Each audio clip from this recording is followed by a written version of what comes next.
That is one of several beautiful gardens that are going to be available for your viewing pleasure coming up during the Lady Bird Johnson Wildflower Center's annual tour of gardens here in the Central Texas area. I'm joined now by Andrea DeLong-Amaya from the Wildflower Center. It's always great to have you back at this time of year because it means one thing. Time for the tour. Garden tour, yes. Yeah. And this is such a great opportunity for the gardeners of Central Texas to get out there and really get inspired by some really cool spaces. Yeah, we've really had a lot of fun looking at all the gardens and finding a good variety of things that will, some of them are nice small little gardens and some of them are nice big gardens and some of them have more naturalistic feel or more stylized or stylish feel to them. So I think people will get a good range of experiences on this tour. As individual as the people who own them. That's right. And that's the cool thing about gardens is that they really do reflect people, not just nature. It's a reflection of a personality as well. Absolutely, yeah. Yeah, and I had the great pleasure of being one of the host gardens last year. We loved it. It was wonderful. Well, it was wonderful for us too, and I think this is the great thing about the tour, is you get to see so many people, and it's such a happy day. You're frolicking in the gardens. How wonderful. People are genuinely thrilled to be able to see other gardens. And what I always tell people when I do garden classes, Andre, is like, visit gardens and steal ideas. Steal ideas. And I know people really love to be able to talk to the homeowners or the designers and get ideas and what are the plants and what was the whole process of how the garden has evolved. That's always interesting for people. Right. Well, let's give the basic information about how it works, and then we'll take people on a quick tour of some of the other gardens that are going to be part of this year's tour. It's very easy. It's very easy. Where do people pick up tickets? If you go to our website, you can, this time we're going to actually have our tickets available on the website. Okay. And then we also have a few different nurseries that'll be selling the tickets for us, the same folks that have been doing it for the last few years. Also, the Wildflower Center store is a good place to get the tickets.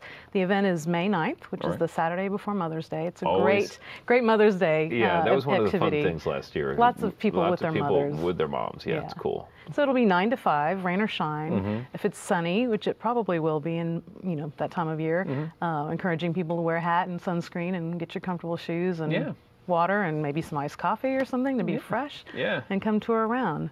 Yeah, and you can go to one garden if you only have time for one, but you can buy a little booklet and visit all of them. Yeah, if you get a wristband, you get to all of the gardens, and it's 5 gardens plus the Wildflower Center, so that's 6. It's a good deal.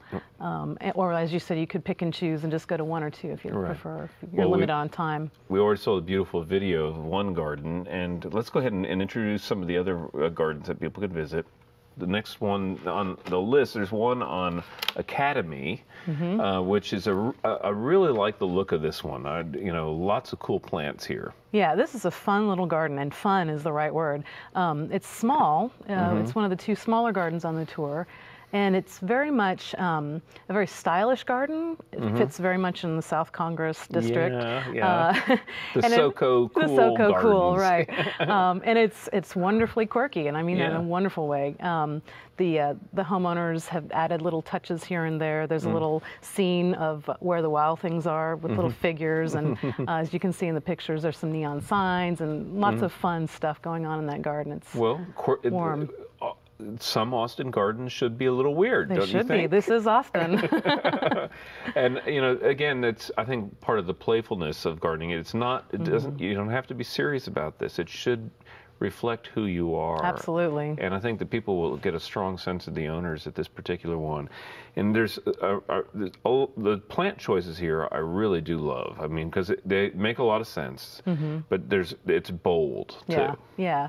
It's one of the most effective is along the side of the house. There's just a nice long bank of inland sea oats, and it frames the trail, the pathway that goes from the front to the backyard, and it leads you through very nicely. And I think it's very effective that way. Yeah, and out by the street, some really strong agaves with flowy grasses and things. The homeowners said that they had gone through several iterations of gardens out there, and they have to be durable. Yeah, well.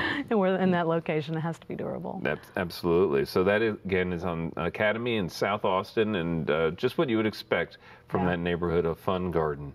The next one is on Buckeye, and this is one with an incredible meadow of native plants. Yeah, this garden is nice. It has a good combination of the open meadow, sort of a prairie restoration, and then also around the house has a lot of trees, so that area is a mix between sunny and wooded areas. It's a pretty large garden with pretty extensive trails, and it's a good plant collection. There's just a huge amount of diversity that that the homeowners and the designer have built. It's designed by Jill Noakes, and she and the homeowners have worked very closely together to create an interesting and dynamic landscape there. Yeah, I love the idea of restored meadows, and we actually have some images that show the kind of the process of this evolving from the planting all the way to this very full, lush-looking.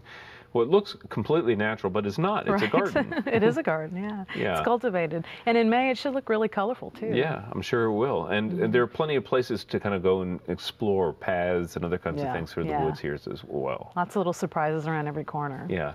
One of the things I heard about this garden is that they really wanted their children to have a natural experience when they walk out the door. And if I were a kid, I would love to grow up in that garden. Yeah. Absolutely. Yeah, and I think people need to think about things like that. The next garden is on Kempson. And this, again, lots of great use of stone in this garden. Lots of cool plants, too. Lots of great bold plants, as well as lots of wavy grasses and things. Yeah, this is a sweet little garden that when you first come up to it from the street, it looks like really the rest of the neighborhood. It doesn't look special at all. But when you go in the backyard, the homeowners have been very careful to restore or preserve a lot of the original landscape that was there. A lot of the stone that was in the picture was excavated from the site, and then they reused it in the garden, which is great.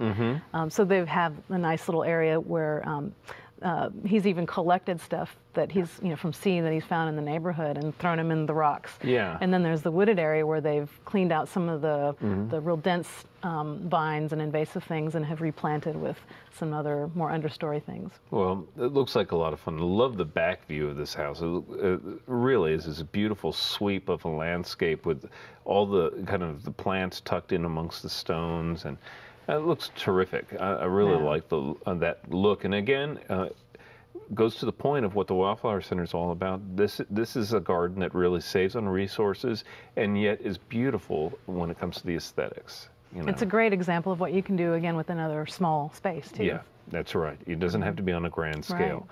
Now, the next garden, this is kind of a different scale, and it looks like almost like a theme park almost. So this is the LCRA. They have created this beautiful LEED certified, for those who don't know, it's like top environmental rating for a building. And the grounds. They have a 4-star Austin Green Energy 4-star rating too. Well, and then the grounds are like I said, a theme park. Yeah, lots and lots of native plants, locally native even. And there are a series of, there's a butterfly garden and different examples of how you can use plants. They're not all native, but mostly native, how you can use them in different contexts. I think one of the heart of the garden is actually a water feature that has, it's a model of the 6 different lakes and dams that LCRA oversees. And it's an interactive water feature, so you can turn on the rain or you can close the gates, and it's really fun. And we'll be having guided tours by LCRA representatives throughout the day to explain it. And I know that the LCRA is promoting the use of native and xeric plant materials throughout the hill country, and it makes so much sense for us. And here's a great opportunity to see those in what looks like a gorgeous setting. Yeah, it's really beautiful. And the whole concept really at their garden is about water and preserving the water. Yeah, well, and again, it goes with the theme. With the theme of native plants. All right, so again, let's just hit the highlights. May 9th. May 9th, from 9 o'clock to 5 in the afternoon. It'll be a self-guided tour. People can come and go to whichever gardens as they wish. You can buy a wristband for all the gardens or buy them individually. And all of that information is on our website, which is 3ws.wildflower.org. Okay, wildflower.org. Yeah. Very easy to find on the web. And again, also the tickets available at local nurseries as well. Local nurseries, and yes, absolutely. Okay, well, it's a great day, a way to celebrate Mother's Day weekend. Certainly something that I encourage people to go as families and bring Mom with you. It would be a wonderful way to give her a treat, as well as to celebrate a beautiful way to be a family together out there in all these fantastic spaces. And bring your notebook. Steal the ideas. Andrea, it's always a pleasure to see you. Oh, my pleasure. Thanks for your interest. Okay.